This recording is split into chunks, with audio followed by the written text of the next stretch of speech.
Mixed dry fruit laddu తయారు చేసే విధానం. కావాల్సిన పదార్థాలు: బాదం పప్పు, జీడిపప్పు, పిస్తా పప్పు, నువ్వులు, పల్లీలు, పుట్నాలు, flax seeds, pumpkin seeds, 1 cup బెల్లం, కొద్దిగా కిస్మిస్. బెల్లం, కిస్మిస్ పక్కన పెట్టుకొని మిగతా పప్పులన్నీ లో ఫ్లేమ్లో తక్కువ మంట మీద డ్రై రోస్ట్ చేసుకోవాలండి. ఎలాంటి ఆయిల్ కానీ నెయ్యి కానీ వేయాల్సిన అవసరం లేదు. గోల్డెన్ బ్రౌన్ కలర్ వచ్చిన తర్వాత చల్లార్చి పొడి మిక్సీ జార్లో పప్పులన్నీ వేసుకొని మెత్తగా మిక్సీ పట్టుకోవాలి. కలుపు బెల్లం కూడా అందులోనే వేసేయాలి. అన్నీ మెత్తగా మిక్సీ పట్టిన తర్వాత అన్నీ కలిపి మామూలుగా అందులో ఉండే ఆయిల్తోనే లడ్డులా చుట్టడానికి వస్తుంది. మీకు కావాలనుకుంటే కాచి చల్లార్చిన పాలను కూడా అందులో యాడ్ చేసి లడ్డూలాగా ఉండలు చుట్టుకోవచ్చండి. నువ్వులు, పల్లిలో ఉండే కాల్షియం మన పిల్లల ఎదుగుదలకి ఎంతో మంచిది.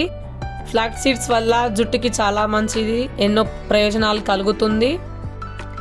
బాదం పప్పులో ఉండే విటమిన్ ఏ, పిస్తా పప్పులు చాలా మంచిది. రోజుకి 1 లడ్డు తిన్న విటమిన్స్, క్యాలరీస్, ప్రోటీన్స్, మెగ్నీషియం అవన్నీ మన బాడీకి చాలా మంచిది, అన్నీ అందుతాయి.